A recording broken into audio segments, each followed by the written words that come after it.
அனைவருக்கும் வணக்கம். ஓம் பூச்சியாய ராகவேந்திராய சத்திய தர்ம ரதாயச பஜதாம் கல்ப விருஷாய நமதாம் காமதேனுவி. ஸ்ரீ ராகவேந்தருடைய பொற்பாதம் தொட்டு வணங்கி குரு வாழ்க, குருவே துணை. நெட்சன் டிவி நேயர்கள் அனைவருக்கும் வணக்கத்துடன் மிக அருமையான தமிழ் புத்தாண்டு நல்வாழ்த்துக்களுடன் உங்களுடைய ஆசீர்வாதம், அதேபோல இறைவனுடைய அனுகிரகமும் பிரபஞ்சத்துடைய ஆற்றலும் நமக்கெல்லாம் இந்த தமிழ் புத்தாண்டுலேருந்து நல்லா இருக்கணும். எல்லாரும் சுகமாக இருக்கணும், ஐஸ்வர்யத்தோடு இருக்கணும், ஆரோக்கியத்துடன் இருக்கணும்னு இறைவனிடம் பிரார்த்தனை செய்து கொண்டு மிக அற்புதமாக 14/4/2026 சதயம் நட்சத்திரத்தில் சந்திரன் பிரவேசிச்சுட்டு இருக்கக்கூடிய காலகட்டத்தில் செவ்வாய்க்கிழமை பிறக்கக்கூடிய அற்புதமான ஏகாதேசி திருநாளில் இந்த தமிழ் புத்தாண்டு பெருமாளுடைய அமைப்பிலும் ராகு நட்சத்திரத்துடைய விஷயத்திலையும் பிறக்கிறனால இந்த பராபவ அப்படின்னா சில பிரச்சனைகள், அவமானம், கெட்ட பேர் இந்த அரசு சார்ந்து இருக்கக்கூடியவங்களுக்கோ அரசியல்ல மத குருமார்களுக்கெல்லாம் நிறைய பிரச்சனைகள் வரும்.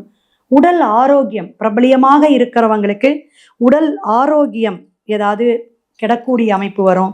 பெரிய பெரிய கண்டமெல்லாம் கொடுக்கக்கூடிய காலகட்டமாக இருக்கும். பல மாற்றத்தை ஏற்படுத்துங்க.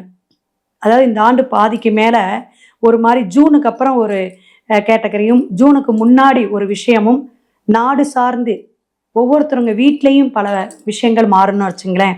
கோச்சார கிரகங்கள் காலசர்பத்துடைய அமைப்பில் மற்ற 7 கிரகங்கள் அடவுல இருக்குது.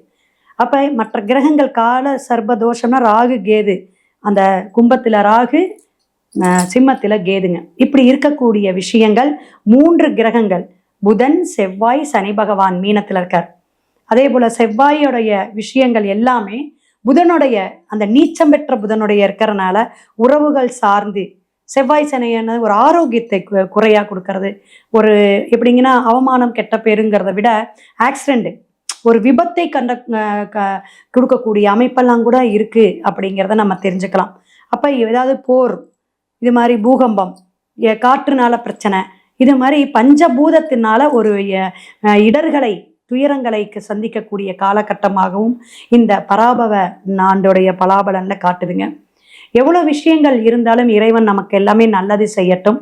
பங்குனி பிறக்கக்கூடிய இந்த புத்தாண்டு உங்களுக்கு முடிஞ்சு சித்திரை 1 அப்படிங்கிற அந்த பார்டரில் ஆரம்பிக்கக்கூடிய சித்திரை வெயில், கத்திரி வெயில் அப்படிம்பாங்க.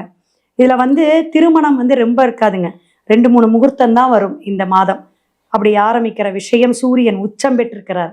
அதெல்லாம் அந்த கள்ளழகர் மதுரையெல்லாம் ரொம்ப விசேஷமாக கொண்டாடக்கூடிய அமைப்புகள்லாம் வரும். இதில் என்னன்னா நல்லா கேட்டுக்குங்க. அமாவாசை, இந்த அமாவாசை சர்வ அமாவாசை ஒன்று இருக்குது, மகாலய அமாவாசை ஒன்று இருக்குது. அப்போ இதில் போதானய அமாவாசைன்னு ஒன்று வரும். அந்த போதானய அமாவாசை இந்த மாதம் வருதுங்க. 16ஆம் தேதியும் 17ஆம் தேதி 2 நாள் மிங்கிலாய் வரக்கூடிய விஷயங்கள். அதெல்லாம் நீங்கள் ஃபோன் பண்ணி டீட்டெயிலாக கேட்டுக்கோங்க. நரசிம்ம ஜெயந்தியெல்லாம் வரக்கூடிய ஆரம்பத்திலேயே சித்திரை மாதம் வரக்கூடிய அமைப்பெல்லாம் இருக்குது. 12 தமிழ் மாதத்தில் ஒவ்வொரு மாதத்துடைய அமைப்பிலும் இந்த புத்தாண்டு பிறக்கக்கூடிய விஷயத்தில் மேசம் முதல் மீனம் வரை ஒவ்வொரு ராசிக்கும் நமக்கு பலாபலன் பரிகாரத்துடன் பார்க்கலாம். வீடியோக்குள்ளே போகலாம்.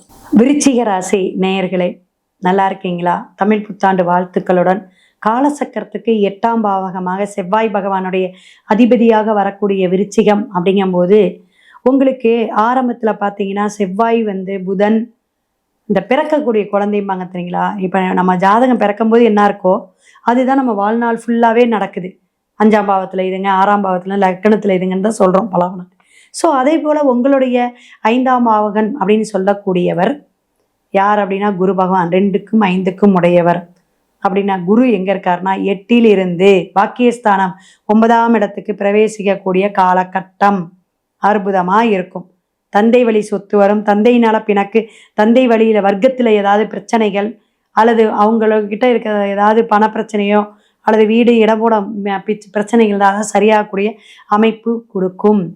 எதிர்பார்த்த காரியங்கள் எல்லாமே கிடக்குன்னா அந்த பார்வைக்கு அவ்வளோ விசேஷம். கோடி நன்மை இல்லைனாலும் 1 லட்சம் நன்மை கொடுத்தாலும் பொழைச்சிக்குவேன் மேடம், பயமாக இருக்குது, அந்தளவுக்கு கடனாக இருக்குது, அந்தளவுக்கு மன உளைச்சலாச்சு, வீடு கட்டுறேன்னு 20 லட்சம் 30 லட்சம் லோனில் ஓடிட்டு இருக்கு.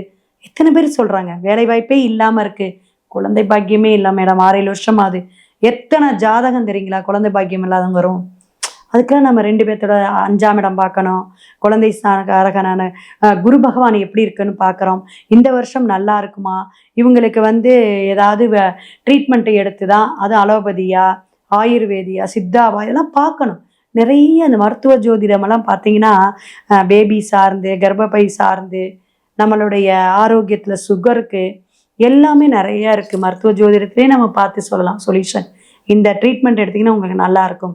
அப்போ நாள்பட்ட வியாதிகள் எல்லாமே விருச்சிக ராசிக்கு மனத்தெளிவை கொடுத்து குறையும் அப்படின்னு வச்சுக்கோங்களேன்.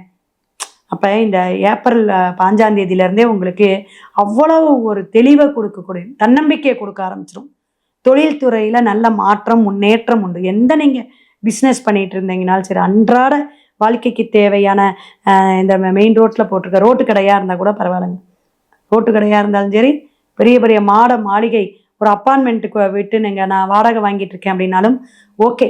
உடல் ஊனமுற்றவர்களுக்கு வந்து ரொம்ப நீங்கள் உதவி பண்ணக்கூடிய ராசியில் நீங்களும் ஒன்று தாங்க. ஏன்னா அப்போ தான் உங்களுடைய உடல் வந்து ஆரோக்கியமாக இருக்கும் அப்படிங்கிறத, உடல் உபத்திரங்கள் குறையும் அப்படிங்கிறத நீங்கள் தெரிஞ்சுக்குங்க. ஏன்னா சனி பகவான் 12ஆம் இடத்துல உங்களுக்கு உச்சம், ஆனாலும் 5ஆம் இடத்துல இருக்குது. அப்போ உங்களுடைய பூர்வீக சொத்து, பூர்வீகத்தில் ஏதாவது ஒரு வில்லங்கத்தனம், பிரச்சனைகள் இதெல்லாம் இருந்தால் சின்ன சின்ன தடையோ தாமதமோ கொடுத்துட்டு அதுக்கப்புறம் உங்களுக்கு நல்லதை கொடுக்கக்கூடிய அமைப்பில் ஒரு சப்போர்ட் பண்ணி. எப்பயுமே சனி ஒருத்தருக்கு தாங்க வச்சு செய்வார். ஆனால் அவர் ஒரு நியாயம், ஒரு ஒரு தர்ம சிந்தனையை கொண்டு வந்தீங்கன்னாவே போதும். நல்ல உடல் உழைப்புகளை கொடுங்க. நல்ல ஒரு நட்பு வட்டாரம் பெருகும், கிடைக்கும். ஒரு புதிய நட்பு கிடைக்கும். வேலை வாய்ப்பு ரொம்ப நாளாக தேடிட்டு இருக்கீங்க, ஜாபுக்காக அலைஞ்சிட்டு இருக்கவங்களுக்கு கிடைக்கக்கூடிய அமைப்பு. விரும்பிய வேலை வரும். விரும்பிய கணவனோ மனைவியோ திருமணம் நடக்கும். கணவன் மனைவி ஒற்றுமை மேலோங்கும். வேலை மாற்றம் உண்டு. வீடு மாற்றம் உண்டு. நல் உறவு மக்களிடையே பெருகக்கூடிய அமைப்பு. கடன் சுமை குறையக்கூடிய வாய்ப்புகள் உண்டு. இத்தனை இருக்காங்க மேடம் அப்படின்னு கேட்கக்கூடிய அளவுக்கு விருச்சிகத்துக்கு பல விஷயங்களை குரு பார்வை. ஏன்னா செவ்வாயிடான வேற எங்கங்க, செவ்வாய் ஒரு உயர்வை கொடுத்துருவார், ஒரு அந்தஸ்தை கொடுத்துருவார், ஒரு கௌரவத்தை கொடுத்துருவார், ஒரு குலதெய்வத்துடைய அனுகிரகத்தை கொடுத்துருவார். காவல் தெய்வம் முனியாண்டி, கருப்பராயன், அது மாதிரி வீரப்பன், வீரபத்திரன், இது மாதிரி இருக்கக்கூடிய காவல் தெய்வத்துக்கு நீங்கள் செவ்வரளியும் எலுமச்சம்பழம் கனியும் வச்சு வழிபாடு எடுங்க. ஸ்ரீ லக்ஷ்மி நரசிம்ம பெருமாள் காயத்ரி மந்திரம் சொல்லிட்டு வரலாம். அல்லது புதன்கிழமையோ சனிக்கிழமையோ போய் நீங்கள் வழிபாடு எடுத்துட்டு வாங்க.